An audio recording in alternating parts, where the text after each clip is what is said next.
Hi everyone, today I would like to explain how to use the DIAView Web API function. So I will demonstrate step by step. Okay, you can follow step by step of my explanation. Okay, this one is the project file DIAView, and before you test DIAView, you need to check whether your license has the DIAView Web API feature enabled or not. Okay, actually, when you go to statistics, you will see right now, my current license has the Web API server license enabled, so I can test the Web API function.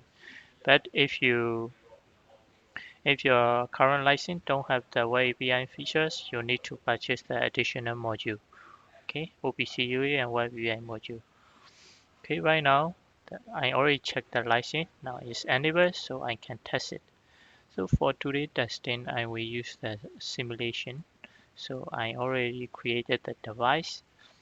Okay, simulation device, and I created a new three address 1 and address 2, and I generate the random values. Okay, I link to the variable. So for this variable, I create another variable dictionary. Okay, variable 1, variable 2, and I link with the tag.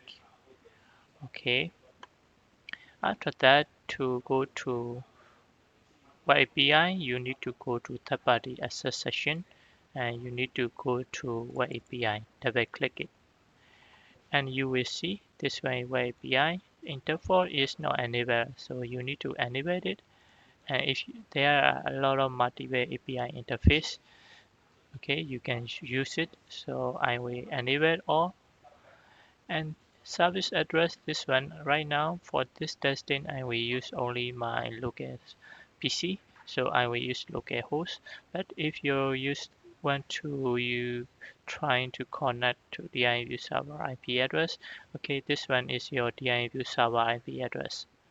Okay, and you need to specify service port within this range. And another one did the publish, and this one three variables that we were trying to retrieve the values today. So I will click this also. Okay. After that, you need to run the DIAView.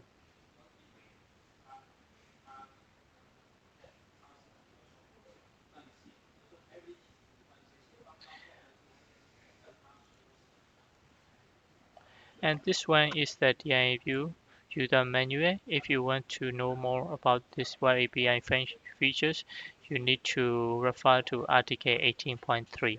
So it has a lot of API interface that you can use to retrieve the values from DIAView. Okay. And one thing to know is Web API service can respond up to only 50 concurrent access. Okay, this one 50 concurrent access. So this is just a reminder. So for Web API functions of all, you can refer the Article 18.3. Okay, right now I ran the DIAView server already. So for today testing, I will use Postman as the Web API client too. So this one is Postman UI. So in this one, we need to paste the URL address. So what are the URL address? You can refer in here. These are the API interface address that you can use. Okay, there are a lot of API interfaces. For example, if you want to know the login information, you can use this one. If you want to know the user list, you can use this one. If you want to know the device name, tag list, IO address, and all the tag, and if you want to write it, the tag to the DIAView, you can use it, and you can retrieve the real-time LAN history LAN. Okay, for today testing, I will try to for example, I will try to use this one. Okay, I want to know all IO address. So I go to the DIAView, sorry, Postman. I paste the URL link right now. Okay, and then send it. And you will see the IO address. I get it. Okay, name address, one. Okay, all the scan time, all the configuration free web page is also generated in JSON format. Okay. Another one is address one. Another one is the address two. Okay. Cross check. Okay. Right now, address one, address two. Okay. So these are all the IO address. And another one, I will try to use this one from Postman and set the link. Okay. I will cut this and then I will try to in Postman. If you read the values from Postman like this, you will get the error code. So this one you can verify in the DIAView user manual. If you want to try with the Postman, okay, you need to declare the variable list. Okay, right now this one variable one and variable two. This one is the current variable. Okay, variable one, variable two. These are under variable group 0. So you need to verify in this area. Okay, and then you get the data from the DIAView can. Okay, right now the result is okay. We can get the data successfully. Variable one, variable two.